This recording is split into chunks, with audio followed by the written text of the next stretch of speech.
Yo! Welcome back to the MMA Short Show. As always, your boy, Steven Moustaris. And man, I can't believe after everything at UFC 301, we had the Jose Aldo just absolute schooling of Jonathan Martinez. It was one of the most beautiful things to see. Him reminding people why he's a Hall of Famer. Him reminding people how amazing he truly is. And you already did a video talking about it last week about how it just felt like the UFC, and if you guys have been following, their negotiation tactics are always this way. Oh, you don't want to re-sign with us and you want to be one of the rare people that play out your contract for you to go do whatever else you want to do. We're going to make this really bad for you. We're going to try to give you the worst matchup possible. And that's what it felt like with Jonathan Martinez. It was like, oh, let's give you this up-and-coming killer who's been killing everybody, and we're going to try to knock you out of here. We're going to try to get you to lose in your hometown. And so you're not able to negotiate when it comes to, the bare knuckle or the boxing or whatever you're trying to do to better yourself and your family and everything you want to do with your life after everything you've given us. That thing was beautiful. It was absolutely amazing to see. Michel Pereira doing his backflip and then getting the guillotine choke. I mean, that's always amazing. Within, 30 seconds? I think his last, 4 fights have been 66 seconds long or something crazy. Like, it's insane. Give this man a top 15. Instead of talking about this stuff, instead of talking about Alexander Pantoja and Steve Ursay giving us a classic. I mean, it was a great fight. I think it was way better than anybody expected. Yeah, you saw how, immature Steve Ursay is with maybe some of the takedowns and whatnot, but I mean, it just goes to show at flyweight, any rank from top 15 into the champion, I mean, these guys are that good at 125. Like, the margin of difference when this skill level is so small and so, minute compared to, the upper class, is the higher we get in weight classes, the more, okay, if a 10th ranked fighter is fighting a champion, yeah, you're probably going to notice it's really bad, and it usually goes super quick, and it's like, okay, you had no business being here. But at 125, it's amazing. And instead of all that, this man Vitor Petrino leaves us all here absolutely pissed off sitting here. Now we gotta sit here and deal with Anthony Smith. Come on now. Even Bruce Buffer was so damn shocked that he made his first mistake ever on live TV and announced Vitor Petrino as the winner. That's how shocked he was at Anthony Smith winning. Guillotine choke and still undefeated Anthony Lionheart Smith. I mean, I'm not trying to be a hater here, but I've always tried to be pro-fighter. It's the whole reason I do this. I'm trying to give these guys the love they deserve. I'm trying to hype them up because in a world where the organization and the UFC, Bellator, PFL, all these guys, they always win. They're the one that's going to get the money. They're the ones putting on the show. They're the one not putting their, their life or their career on the line. And for these fighters, you got to be there. But the two fighters I've always been openly hated, don't even get me going, is Anthony Smith and this man, Balan Muhammad. And at least when it comes to Balan Muhammad, I've always just hated him because I think he's super boring, and I bet you he's a cool guy, but when his fighting style, I've always thought was boring. But at least this man, ever since, if you take away the whole Leon Edwards fight I thought he clearly was on his way to lose. I mean, this guy has won 9 straight fights if you take that away, and most of them have been last second. Let me jump in here and just take out a Gilbert Burns. Let me take out a Sean Brady. Like, it's at least he's out here doing the thing. But with Anthony Smith, I think the main reason I don't like him that much, and I'm sure as a person, he's probably a good guy.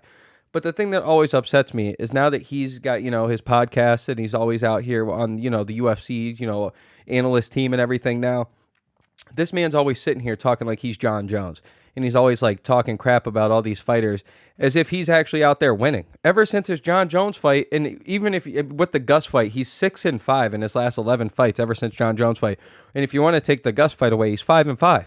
And every time this man fights the top of the top, when he fights a Khalil Roundtree, when he fights an Alexander Rakic, when he fights a Johnny Walker, when he fights a Magomed Ankalaev, this man loses every single time. And yet, finally, right when you think this man's about to retire, he's about to get beat and put down to maybe even get released or something, he pulls out a guillotine in front of the hometown hero, and it's, and now we got to sit here, and there's argument that he might even get a title shot. In this wacky world of MMA now, when it's not performance-based and it's more so, okay, who's the champion talking shit to, or who's getting, who's going to get the views, there really is a chance out here Anthony Smith can get that fight with Alex Pereira. And even though he's already lost to a Khalil Roundtree who hasn't had a title fight yet that deserves it more than him, even though he's lost to a Magomed Ankalaev who never technically even lost his belt and deserves it way more than he does, Johnny Walker might even deserve it more than he does. Of course Alex Pereira is going to be calling for you. You're the easiest fight in the division. That's exactly what reminds me when Daniel Cormier used to say about Ryan Bader. I asked to fight you multiple times, Bader. Bader, come on. I asked has to fight you. They said, Daniel, what do you want? I said, I want the easiest fight in the division. I want Ryan Bader. I want the easiest fight in the division. I want Ryan Bader.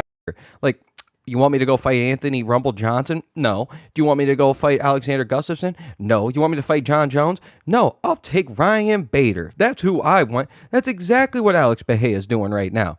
And like I said, in this wacky world of MMA, where you don't necessarily need to be performance-based anymore, you might not necessarily need the ranking anymore. It's more so, who's the beef? Who's gonna bring ass in seats? Who's the champion hate right now? Who's he talking to? And of course he's gonna entertain you. His guy Glover Teixeira whooped your ass. Like, of course he's gonna think he can beat you. Of course he's gonna fight you.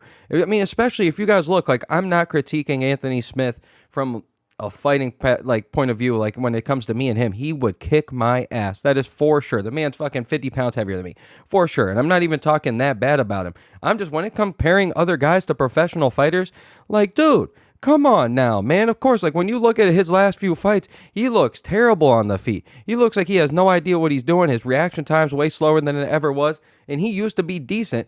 But, I mean, his black belt clearly is what's holding him. And this is what blows my mind. After all this stuff, him not even deserving it, this would be the fight that this man would go out and win. Every time you think, okay, Jon Jones whooped his ass and really showed his colors, he looks like he was just, about to quit the entire time. He looked like after the third round he was done. Just when you think, Alexander Gustafsson's coming in and taking him out, he's going to get that rear naked choke and somehow choke out Alexander Gustafsson. And then, oh yeah, he might go lose 5 more, but then he's going to get that guillotine of Vitor Petrino. Like, this would be the type of fight where Alex Pereira might rock him multiple times in the first, second round, and then the one time that Alex Pereira slips up and gives his back, this man Anthony Smith gets a a rear naked choke finish, and he's the champion. And now we're sitting here like, what just happened? What just happened when he doesn't even deserve it? And I mean, the $50,000 challenge that I think Alex Pereira threw out there of, oh, you can start on my back and you can have 5 minutes of a 5-round fight and you can have that, and I bet you can't sub me. $50,000. Like, Alex Pereira already talking like that? Like, no, that scares me, man. Like, what are we doing? Why are we even entertaining this? And it's all because Vitor Petrino couldn't just finish the job, put a name for himself, be the undefeated fighter, crack the top 15, top 10, retire the older guy. No, couldn't do that. And now there's a potential chance that this man, Anthony Smith, might really get a championship fight. And I'm just sitting here shaking my damn head. But as always, your boy, Stephen Moustaris. Let me know if y'all think Anthony Smith even deserves a title shot or whatever. And clearly, I mean, it would be awesome to see Alex Pereira knock him out. But, man, for him to even get a title shot when all these guys I've already mentioned deserve it, like, it was a hard day. Hard time at UFC 301. But, as always, your boy, Stephen Moustaris. And whoop.